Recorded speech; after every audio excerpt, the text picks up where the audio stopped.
అందరికీ గురు పౌర్ణమి శుభాకాంక్షలు. ఇవాళ వేదవ్యాస మహర్షి యొక్క విశిష్టతను గురించి చెప్తామని చెప్పి నేను ఈ రీల్ చేస్తున్నాను.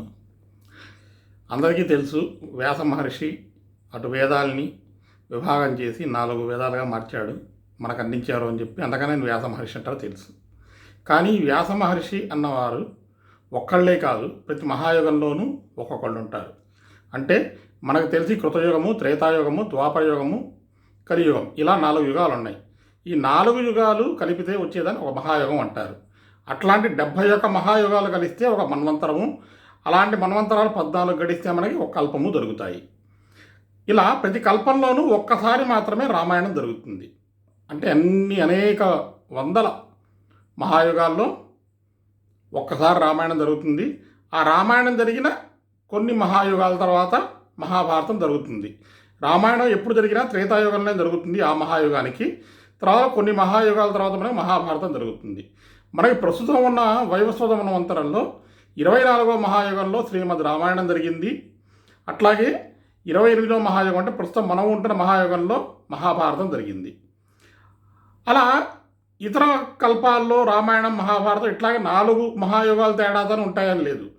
ఒక్కోసారి ఒక మన్వంతరంలో జరిగి రామాయణం, ఇంకో మన్వంతరంలో మహాభారతం కూడా జరగవచ్చు. అంటే కొన్ని మహాయుగాల తేడా ఉంటుందని మాత్రం మనం గ్రహించాలి. ఇలా రామాయణం జరిగిన అనంతరం మహాభారతం జరిగిన సందర్భంలో అదే కాలంలో పుట్టి ఆ భారతంలో కనిపించి మన కౌరవులు పాండవుల జన్మకు కారణమైన వేదవ్యాసుడు శ్రీకృష్ణ ద్వైపాయనుడు అవుతాడు సాధారణంగా. అంటే ఇతర కల్పాల్లో శ్రీకృష్ణ ద్వైపాయనుడే అనే పేరు ఉంటుందా లేదా మనకు చెప్పలేం, కానీ మనకున్న సమాచారాన్ని బట్టి ఇప్పుడు మనకి శ్రీకృష్ణ ద్వైపాయనుడు అంటారు.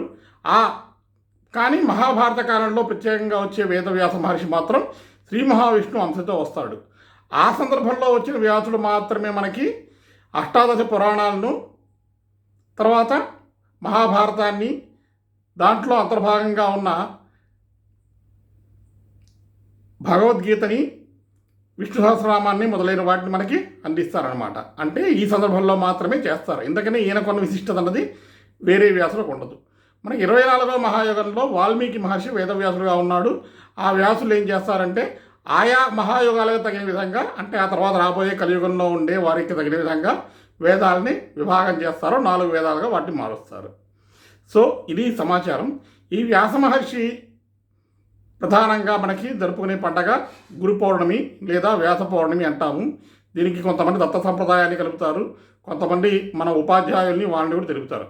ఇక్కడ ఇది ఆచార్య పౌర్ణమి కాదండి, గుర్తుపెట్టుకోండి. గురు పౌర్ణమి అంటే మనల్ని అజ్ఞానం నుంచి జ్ఞానానికి, అజ్ఞానం అనే అంధకారం నుంచి జ్ఞానం అనే వెలుగు నడిపించేవారు గురువులు. అలాంటి వాళ్ళు ఎవరైనా సరే, మన తల్లి దగ్గర నుంచి ఎవరైనా సరే మనకి మంచి చెడు నేర్పి మనం సరైన మార్గంలో నడిపేలా సహకరించే ప్రతి ఒక్కళ్ళు మనకి గురువులే.